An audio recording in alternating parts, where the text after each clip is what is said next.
श्री महाबली सिंह जी।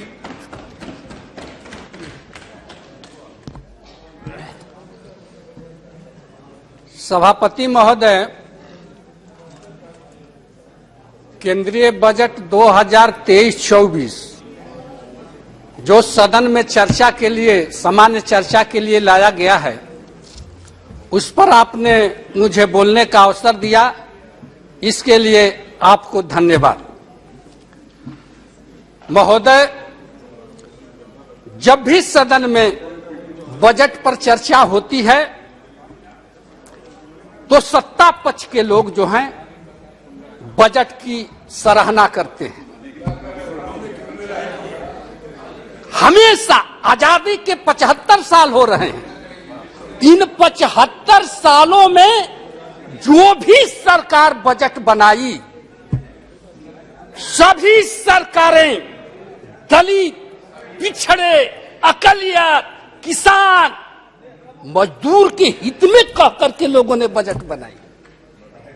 लेकिन सरकारें बदलती रही, बजट बनते रहे और बिगड़ते रहे, लेकिन इस देश के करोड़ों लोगों की तस्वीर आज तक नहीं बदली, आज तक नहीं बदली। आज भी करोड़ों लोग, आज भी करोड़ों लोग गंदे नाले और पेड़ों के नीचे जन्म लेते हैं और वहीं पर मर जाते हैं, वहीं पर आज भी मर जाते हैं। इसलिए महोदय, हमें इसके तरफ नहीं जाना है, लेकिन हमें सदन के माध्यम से सरकार को बताना चाहते हैं कि बड़ी अरमानों से बिहार की 13 करोड़ जनता ने आपको 2019 में 40 सीट में से 39 सीट एनडीए के खाते में डालने का काम किया था। लेकिन 40 सीट में से 39 सीटें 40 बहुत आशा, उम्मीद और अरमान के साथ इस बजट पर निगाहें रखी थी बिहार की जनता। उसको विश्वास था कि बिहार को विशेष राज्य का दर्जा इस बजट में जरूर प्रदान किया जाएगा, क्योंकि यह मांग जब बिहार में गठबंधन हम लोगों के एनडीए की सरकार थी, बीजेपी और जेडीयू की जब सरकार थी, उस समय विधान परिषद से लेकर विधानसभा तक सब लोगों ने पारित करके भेजा था केंद्र को कि हमको बिहार की विशेष राज्य की दर्जा चाहिए। जब बिहार से झारखंड अलग हुआ था तो केंद्र सरकार ने उस समय वादा किया था कि बिहार को हम लोग विशेष पैकेज दे करके विकसित राज्यों को श्रेणी में लाने का काम करेंगे। न तो बिहार को विशेष राज्य का आप दर्जा दिए, न बिहार को कोई पैकेज दिए। झूठ नहीं, ये सच्चाई है, ये सच्चाई है। आपने बिहार को कौन सा पैकेज इस बजट में दिया है? कहां है? जरा दिखा दीजिए, दिखा दीजिए कहां आपने विशेष पैकेज दिया है। न बिहार को विशेष पैकेज ही हुजूर दिए। सर यहां तक कि देखिए, विश्व का सबसे बड़ा लोकतंत्र का ये पवित्र मंदिर है। प्लीज, इस मंदिर में हम बता देना चाहते हैं कि यहां से जो भी घोषणाएं होती है जमीन पर उतरना चाहिए, जमीन पर उतरना चाहिए।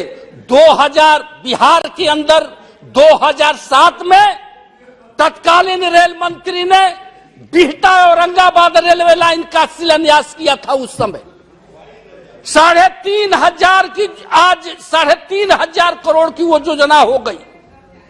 लेकिन शिलान्यास होने के बाद आज 14 साल बीत गए, आज तक वह बिहटा औरंगाबाद रेलवे लाइन का काम जमीन पर नहीं उतरा।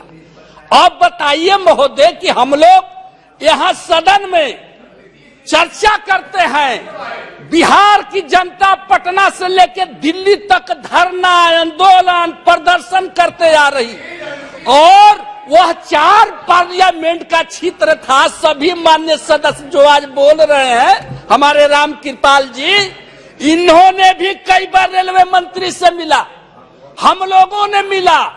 अब 13 साल से बताइए महाराज कि 4 पार्लियामेंट का वो क्षेत्र है, एक छोटा सा, आज रेलवे लाइन नहीं बन सका। डालमिया नगर 7 में, रोहतास के डालमिया नगर, डिहरी डालमिया नगर फैक्ट्री को 7 में उसका शिलान्यास हुआ था, तत्कालीन रेल मंत्री ने किया था, रेलवे वैगन बनाने के फैक्ट्री के लिए। अब बताइए 13-14 साल हो गया महाराज, 14 साल से विगत जो तत्कालीन आपके रेलवे मंत्री अभी थे पीयूष गोयल जी, उन्होंने सदन में वही से कहा था कि 2022 तक हम लोग हर हालत में डिहरी डालमिया नगर फैक्ट्री को, जनता के हाथों में रेलवे फैक्ट्री को हम लोग चालू करके देंगे। बताइए आज तक कुछ जमीन पर कहीं कुछ नहीं है। डिहरी से बंजारी रेलवे लाइन आज तक वो 7 में शिलान्यास हुआ, आज तक वो भी काम नहीं हुआ। आप खाली देखिए आश्वासन और झूठ के सहारा लेते हैं, झूठ से काम नहीं चलेगा। बिहार को बिना विकसित किए हुए आप देश को विकसित नहीं कर सकते। बिहार महात्मा बुद्ध की धरती, जहां से विश्व को संदेश देने का काम किया, वो महावीर की धरती है। और वैसे धरती को आप उपेक्षा करके, उसको अनदेखी करके, उसको अरमानों पर पानी फेर करके आप देश को विकसित राज्यों की श्रेणी में ले जाना चाहते हैं। ये कैसे हो सकता है? ये कैसे हो सकता है महोदय?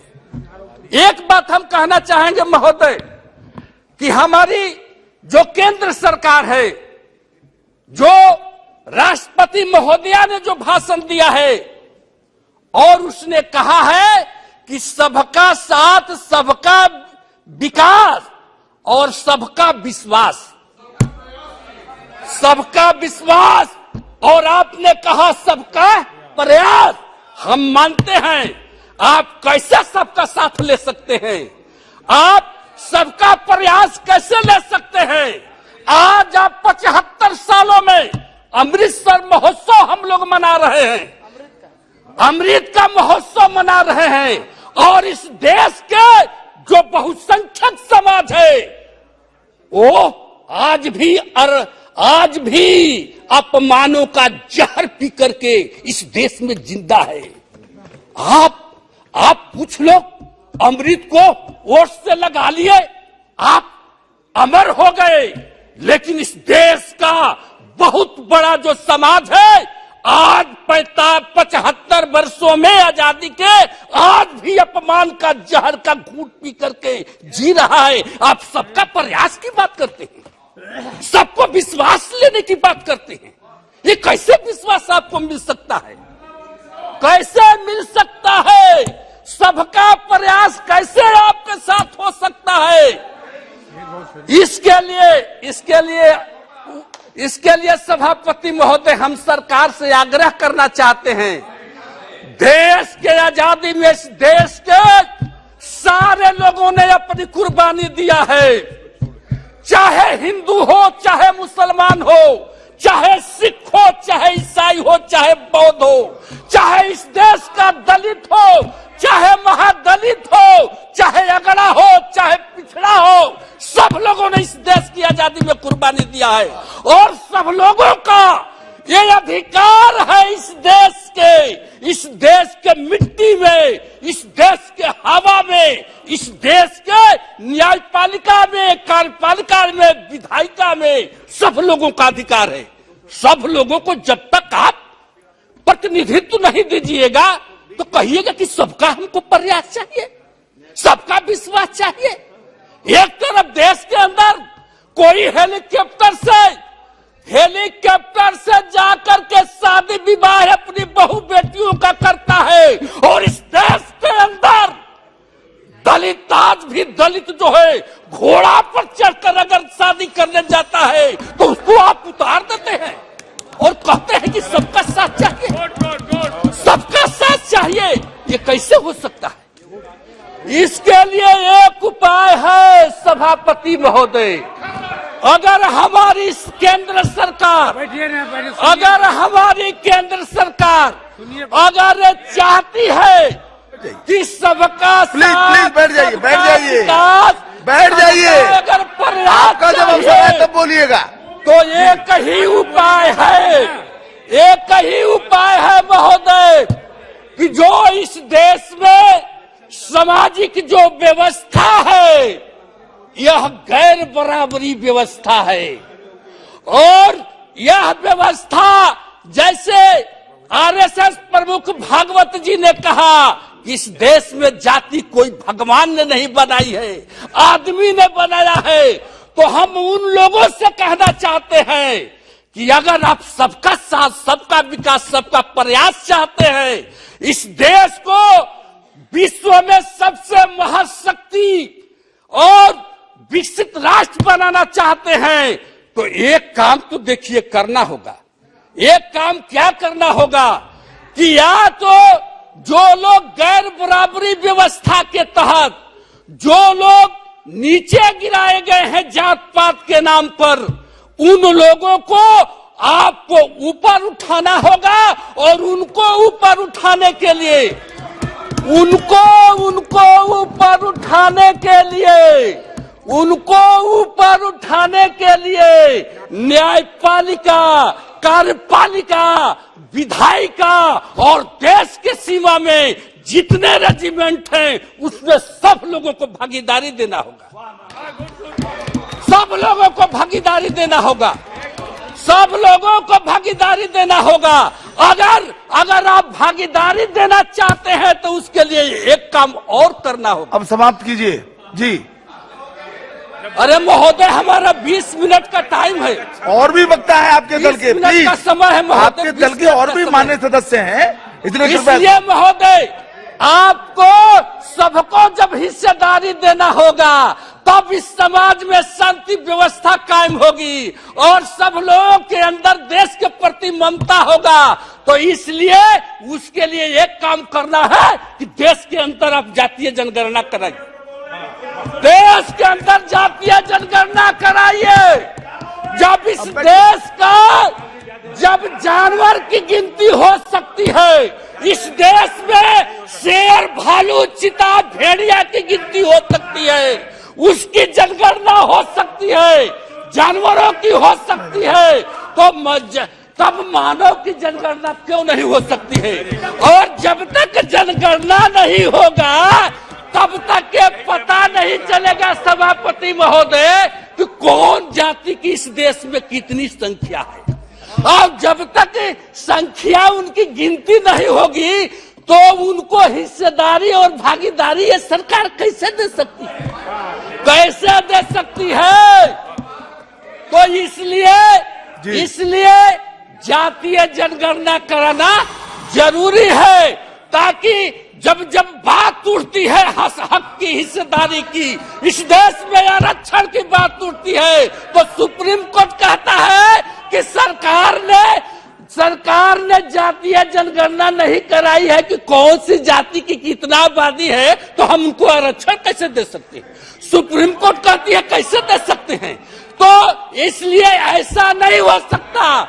जब इस देश के अंदर जब अगर विकसित राष्ट्र बनाना चाहते हैं, सबका साथ, सबका विकास, सबका प्रयास और सबका विश्वास जीतना चाहते हैं तो जातीय जनगणना कराइए, और जो जितनी जातियां जिनकी आबादी है उस हिसाब से उनको भागीदारी दीजिए, तब विकसित राष्ट्र बन सकता है महोदय। इसलिए महोदय हम इस समान चर्चा पर एक बार सदन के माध्यम से सरकार से thank you mister chairman sir.